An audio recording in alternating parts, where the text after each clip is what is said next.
Hey everyone, welcome back to the Mark Loeffler Experience. We have a great show here for you today. We have a follow-up with Josh Doyle from turning 1 into 3. It's a pretty popular video on the channel. We've had almost 600 watches on it, but if you haven't watched that one, we're going to link it down below. Maybe go ahead and just go and watch that, and then you can watch the follow-up, and you can see what Josh has done. Thanks everyone. We hit 1,000 subscribers last week, so we're on our way to 10,000. Appreciate it, everybody. And it does really help the YouTube algorithm if you can click the like button and if you comment. So smash that like button for the YouTube algorithm. It really does help us out. All right, well, so let's get into it, Josh. We're gonna go run through the numbers on the property. Again, if you haven't watched the video from before, we're gonna go. You can go down and click in the description. There's gonna be a link for it. So, yeah. So what did you buy the place for first? Yeah, so we bought the place for $325,000. $325,000. I'm just going to put it up top here for everybody, just so we can remember that. Cool. And how much was the renovation cost? Total rental budget was $230,000. $230,000. And was that your original renovation cost, or did that get increased when you had a couple break-ins, or? Definitely got increased. The original renovation budget was $200,000. So we did have, an overage there.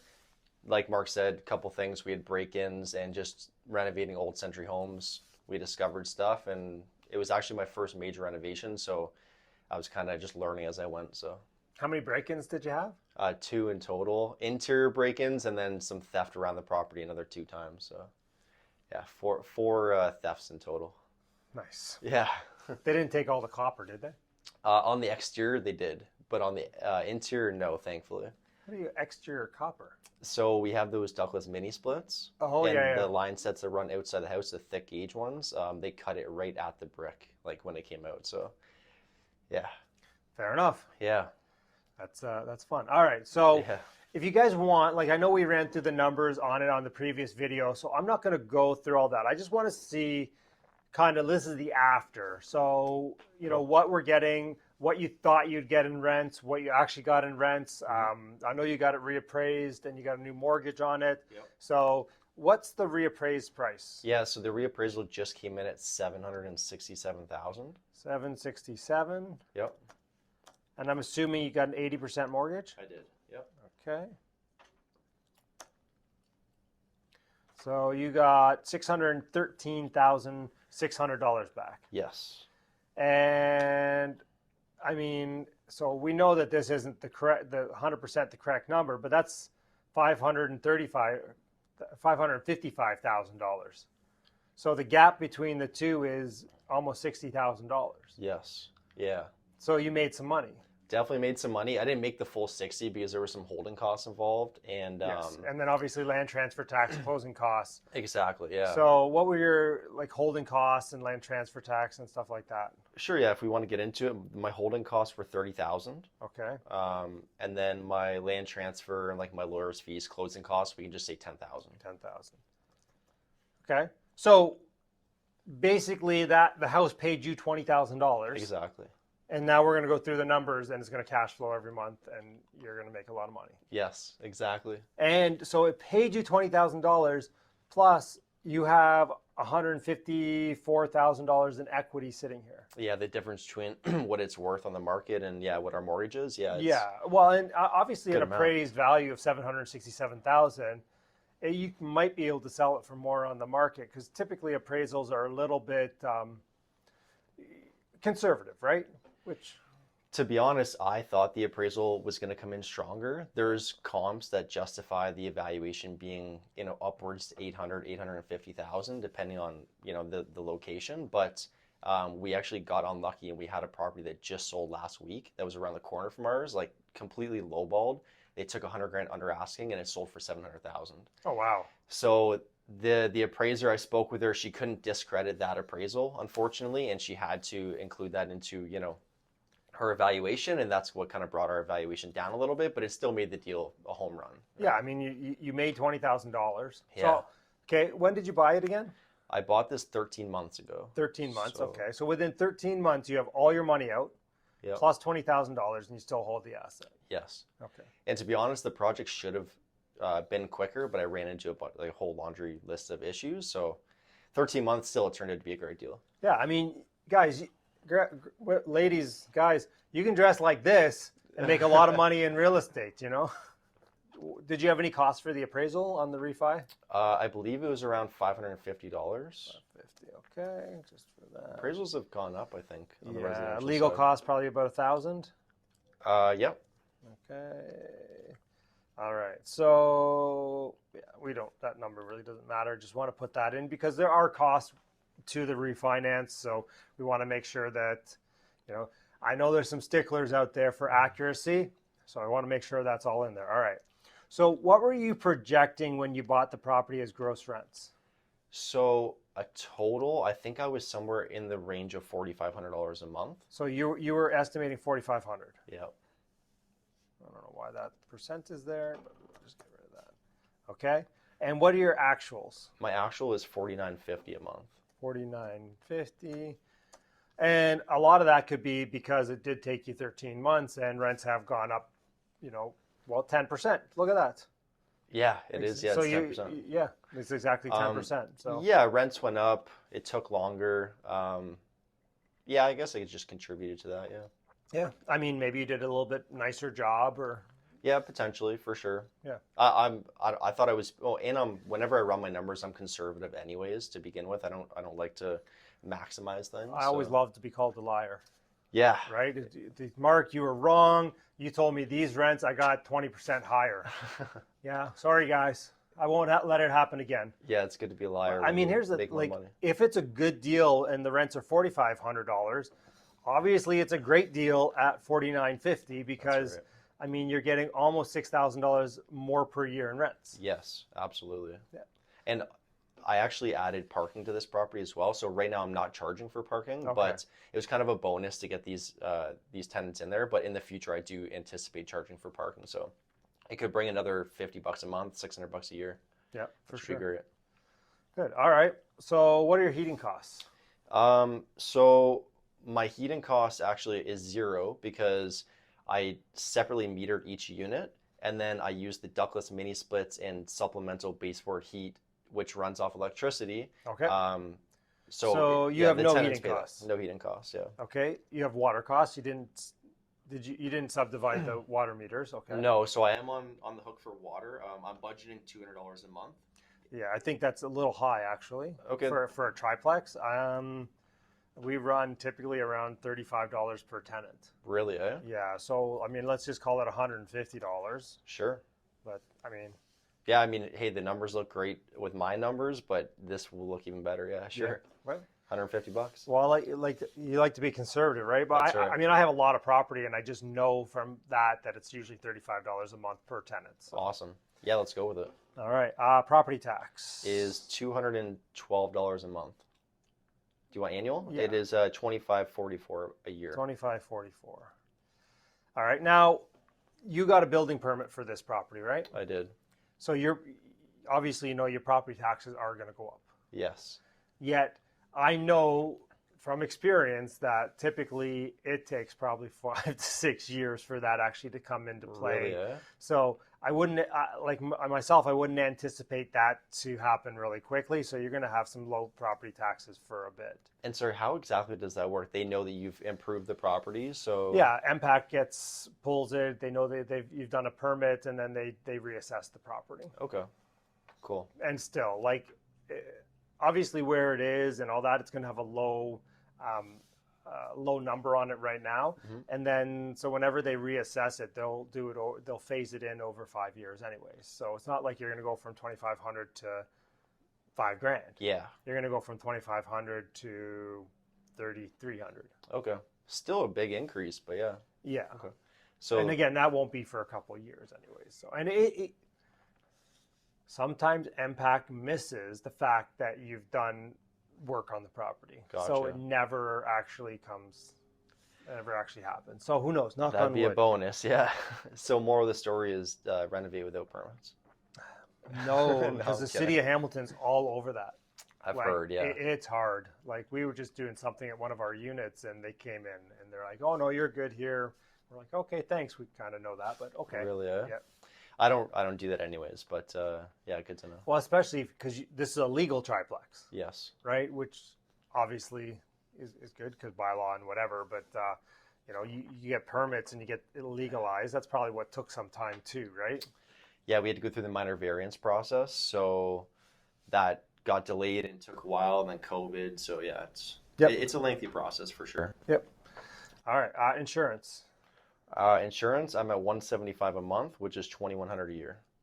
That's actually pretty expensive. Is it? Yeah. I think so. I got a couple quotes, and at the time that one seemed to be the cheapest, but maybe I'll have to shop around and get your contact. Yeah, I'll give you Dan's contact. Dan, when you watch this, remind me to give you Josh's phone number. Talk soon, Dan.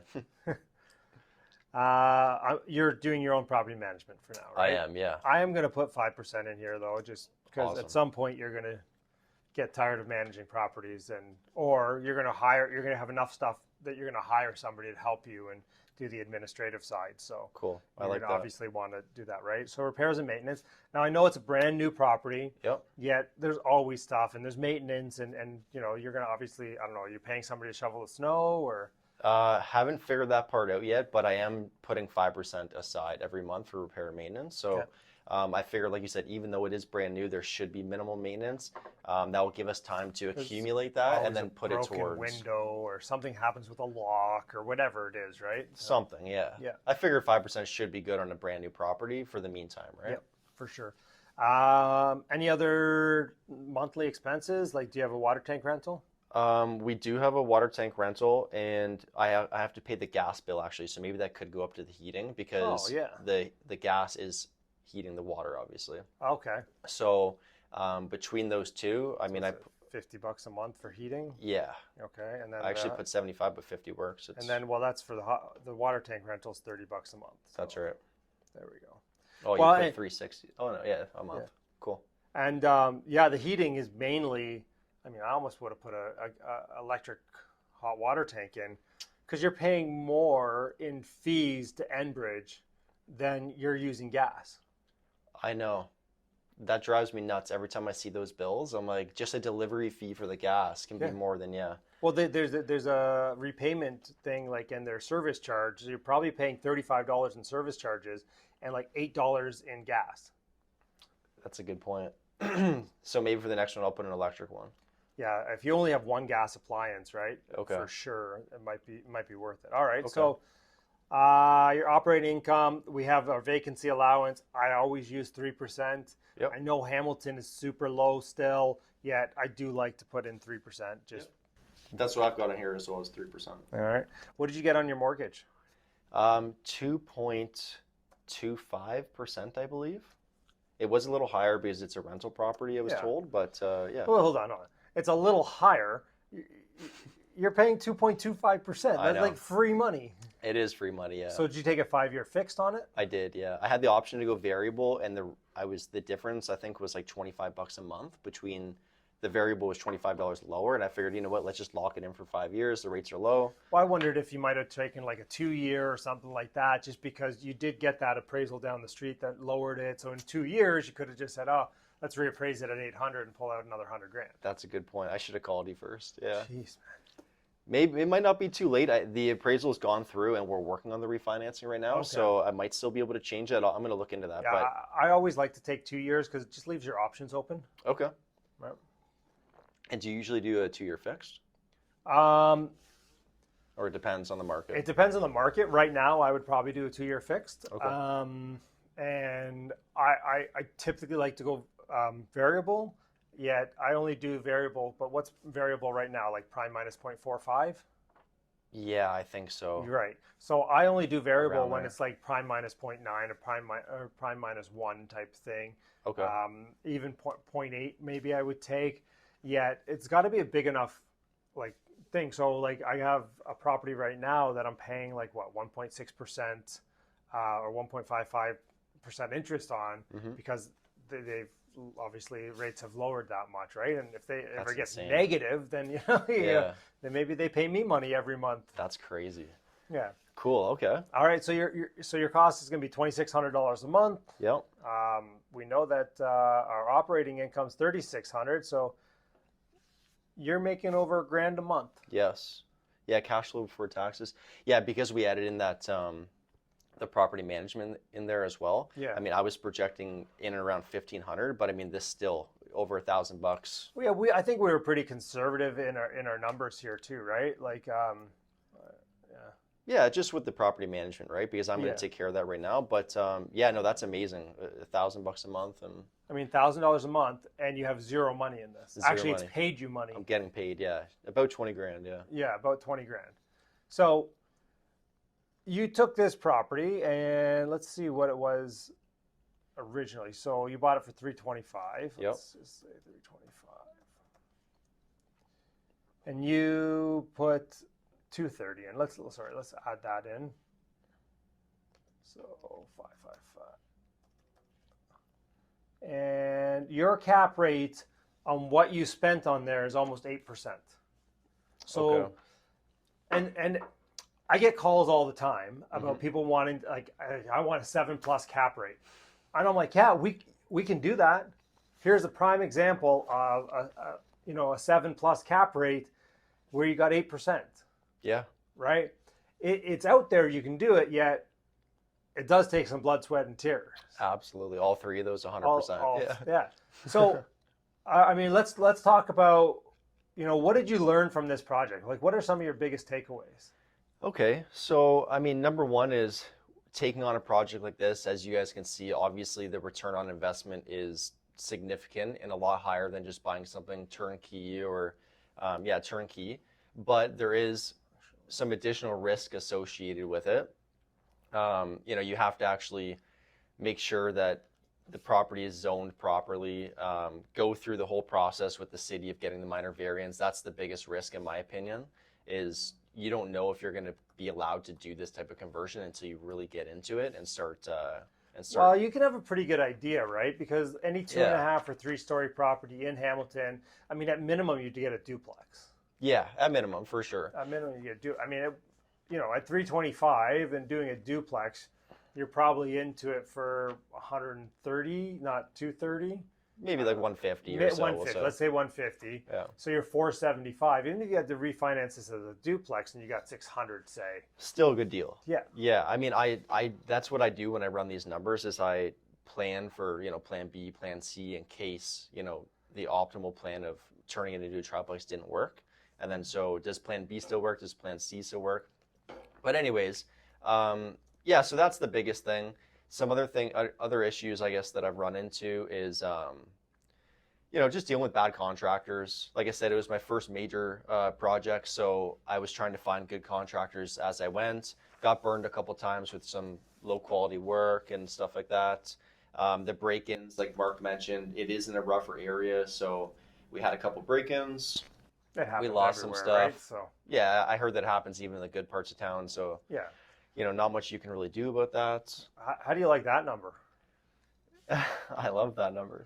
1,392% return on investment. Yeah, well, and I kind of, so what I did was I put in your 595, which was your cost, all in cost with everything.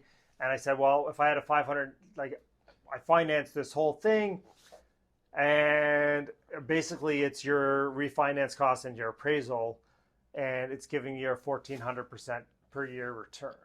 So, I mean, guys, so when I do these videos and I say this is the ultimate wealth strategy, this is because you can go in and you can recycle that money over and over. And if you just did this once per year, I mean, how many of these do you need to do? And you do it once per year, and like you're getting $1,000 a month. Let's just call it $500 a month, and you do this once a year for 10 years. Mm-hmm. You have none of your own money in this. I'm sure you've refinanced it a couple of times from them, and you've pulled out like $500,000, and it's paying you, you do it once every year for 10 years. That's $5,000 a month in income. And by that time, rents are up, your mortgage is down, so you're probably making $10,000 plus per year. Just doing it once per year. And, I hear people, I don't know what I'm doing. I don't, and sometimes just taking that leap, and I know that you surrounded yourself with, a lot of people who have, a lot of experience in real estate. Like, For sure. you give me a call. I know you call other people as well. Yep. And, that's all you need to do, right? Like, you don't, like this, none of this is rocket science. I mean, look at Josh. I mean, really. Thanks, man. No, I completely agree with Mark's, like what Mark said. To be honest, I just jumped into this. I did have people around me like Mark and other guys that have, more experience in this type of stuff than I did, but the numbers don't lie. Like when I see the opportunity here, I figured, okay, you know what? I've got a good idea on how to get from point A to point Z, and let's just go for it. So, and it worked out great. Like, I went over a little bit on the renovation and I had some snags, but since the return is so strong, it makes up for that, For sure. for all that crap. Well, yeah. and I mean, and I think the biggest thing is, like, a lot of stuff happened. Yeah. A lot of, deviated, took longer, break-ins, whatever. COVID, all that stuff. And you just kept plotted, like, moving forward. It's like, okay, well, what's next? You didn't get hung up on this crap over here. It's just like, well, that happened. Okay, what's next? You got to be honest. Yeah, I don't know. I think that's the biggest thing that, if anybody should take away from this, is that's really the mindset I think you need to have to be able to do burrs and do these things. It's like, okay, what's next? Like, I have 3 work orders against me on one of my properties right now.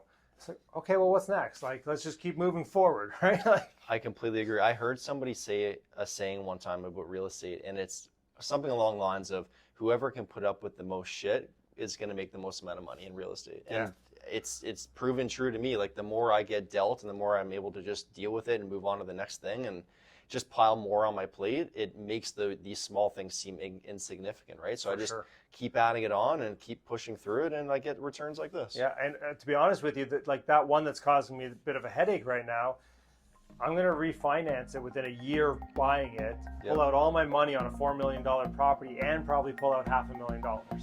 There you go. So, and I'm still going to own an asset that's in a great area of town but it's going to take a year. So I just need you to sell me one of those next, and Sure. Yeah. All right. No, that's awesome, man. Exactly. I completely agree with everything you said. Good. All right, guys, if you guys like this, make sure you smash the like button. Check out Josh on Instagram. He has a YouTube channel as well where he goes through some of his renovation stuff. So check it out. We'll link it down below. Thanks, everybody. If you did enjoy this, please share this on your social media. Appreciate it. See you next time. Thanks, guys.